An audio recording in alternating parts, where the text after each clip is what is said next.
Imagine you're up in your attic or down in the corner of the basement in that spot where forgotten family belongings go to rest. You might see a heavy black hardshell case covered in a thick layer of dust. You pop the old brass latches, and the case opens with a musty sigh. Inside, you see it. An old typewriter. The keys are a creamy yellowed color. The black paint is chipped in places, and the ribbon is a dried-out, faded memory. Your first thought is almost certainly this is a 100-pound paperweight. It's a cool-looking but completely useless relic from a world before computers, a mechanical dinosaur. You might think about hauling it to the curb or selling it for $10 as a decorative prop. But before you dismiss it as obsolete junk, you need to understand the history and craftsmanship you could be looking at. What if that machine was the exact same model that a great American novelist used to write a literary masterpiece? What if its unique, elegant typeface is highly sought after by writers and artists today for its character? What if that obsolete machine is actually a masterpiece of industrial design and mechanical engineering? It's a valuable and functional collectible worth hundreds or even thousands of dollars. Today, we are typing our way back in time to explore the intricate, satisfying, and surprisingly valuable world of vintage typewriters. In our modern world of silent keyboards, backspace keys, and the endless distractions of the internet, the typewriter represents something different. It's a tool of focus. It's a machine with a single noble purpose: to put words on paper. For a growing movement of writers, artists, and collectors known as the typewriter revolution, these vintage machines are not obsolete. They're celebrated for their durability, their tactile feedback, and the deliberate, thoughtful writing experience they provide. From the late 1800s through the 1970s, the typewriter was the engine of the modern world. It powered businesses, wrote love letters, reported wars, and created great literature. The companies that built them were giants of American industry, engaged in a fierce competition to create the most reliable, smoothest, and most beautiful machines possible. They were built with solid steel, brilliant chrome, and ingenious mechanical linkages, designed not to be replaced every few years, but to last for generations. Today, that legacy of quality is what makes them so collectible. So, how do you know if the old typewriter in your closet is a common clunker or a coveted classic? The value is determined by a combination of its brand, its condition, its features, and its rarity. First and foremost, you need to know the great American brands. For decades, the industry was dominated by the Big Four. Underwood, its legendary No. 5 model, with its open look-through design, became the definitive office typewriter for the first half of the 20th century. Royal, a company famous for its incredibly smooth and reliable portable typewriters, like the iconic Quiet Deluxe. Remington, one of the true pioneers that first commercialized the machine, with a long and storied history of innovation. And Smith Corona, the absolute king of the mid-century portable market, producing millions of durable machines for students, homes, and offices. Finding a machine from one of these four makers is your first sign that you have a piece of quality American engineering. But the brand is just the beginning. The number one factor for value is mechanical condition. Does it actually work? This is a machine, after all. You need to test it. Do all the keys strike the page and return smartly? Does the carriage, the part that holds the paper, advance smoothly with each keystroke and return crisply when you hit the lever? A fully functional, ready-to-use typewriter is vastly more valuable than a broken one that needs expensive and time-consuming repairs. Next is cosmetic condition. Is the paint original and in good shape, or is it covered in chips, scratches, and rust? Are the decals and logos crisp and easy to read? Are the key tops, the little glass or plastic covers on the keys, all present and not cracked or yellowed? Machine that has been well cared for will always command a higher price. And one of the most exciting factors for collectors is the typeface or font.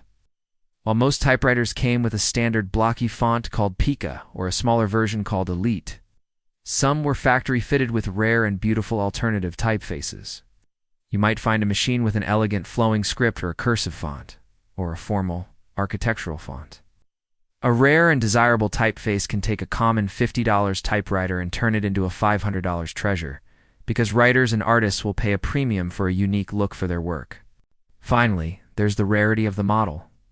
Some models had short production runs, unique design features, or were high-end machines that were expensive even when new.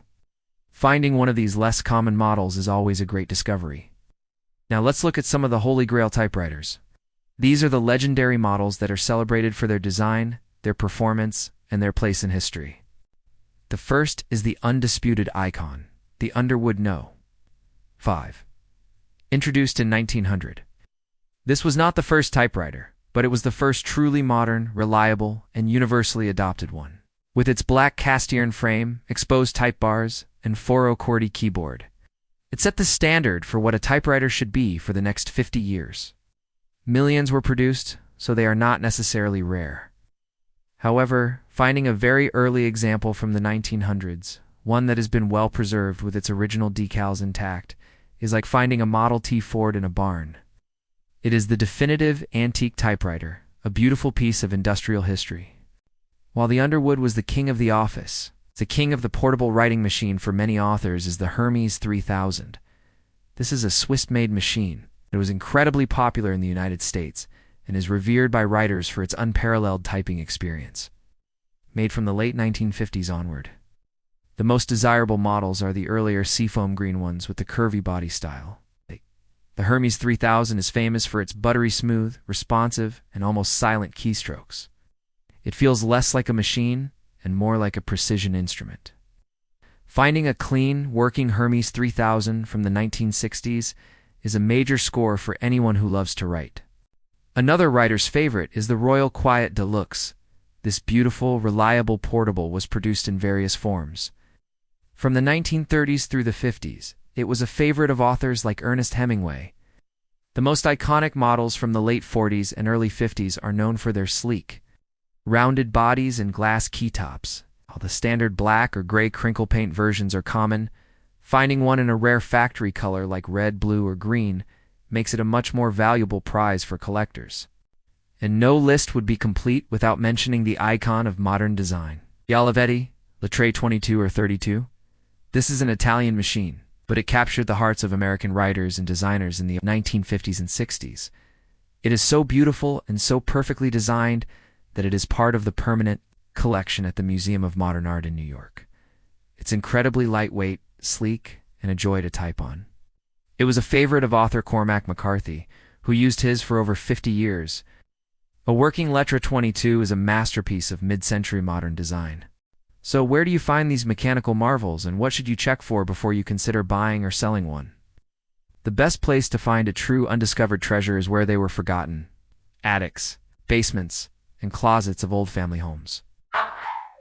These are the machines that have been sitting, protected in their cases, for decades. Beyond that, flea markets, antique stores, and estate sales are prime hunting grounds. The key is to go in armed with knowledge, so you can spot the difference between a gem and a dud. Here is your quick field test. When you find a typewriter, the first thing to do is check every single key. Press each key one by one. Does the type bar swing up and hit the platen? Does it return back down on its own? A key that sticks is usually an easy fix with some cleaning, but a key that is bent or broken is a much bigger problem. Next, test the carriage. Push the carriage return lever. The carriage should slide smoothly to the right and advance to the next line with a satisfying zing. Also, check the escapement by pressing a key, then the spacebar repeatedly. The carriage should move one space and only one space with each press. Then, inspect the platen. The main rubber roller is critical for getting a good impression on the paper. After 50 years or more, the rubber can become rock hard and cracked. A hard platen will make a loud noise and can even punch holes through the paper. While it can be replaced, it's an expensive repair, so a machine with a still pliable platen is much more desirable. Finally, do a general inspection. Look for any serious rust or damage. Check the case. Does it still have its key? Machine that has clearly been cared for is always a better bet. Once you have a machine, your best resource is the typewriter database. This is a massive online database where you can look up the serial number of your typewriter, usually found on the frame under the carriage. To find out its exact model and year of manufacture, for value, the most reliable source is eBay's sold listings. Search for your exact make and model to see what a working, cleaned example is actually selling for. And for community and advice, the online forums and Facebook groups for the typewriter insurgency, or the typewriter revolution, are full of passionate experts who are always happy to help a newcomer. A vintage typewriter is so much more than an obsolete piece of office equipment. It is a rebellion against the digital age of distraction. It's a beautiful, self-contained, and perfectly functional machine that encourages focused, deliberate thought. The rhythmic click-clack of the keys and the satisfying ring of the bell at the end of a line are the sounds of creation. These machines are a testament to a time when things were built to last, when craftsmanship mattered, and when the simple act of putting words on paper was a craft in itself. They are a connection to the writers, the journalists, the students, and the secretaries of the past. So, the next time you see an old typewriter at a flea market or uncover one in your own home, don't just see a heavy, dusty object. See the history. See the potential. You might be looking at a beautiful piece of American industrial art, a functional tool that's ready to write the next great novel, and a valuable treasure that has been waiting patiently for you to rediscover it. If you enjoyed this look into the world of mechanical writing, please hit that like button, subscribe to my channel, and tell us in the comments if you've ever had the pleasure of using a real, manual typewriter.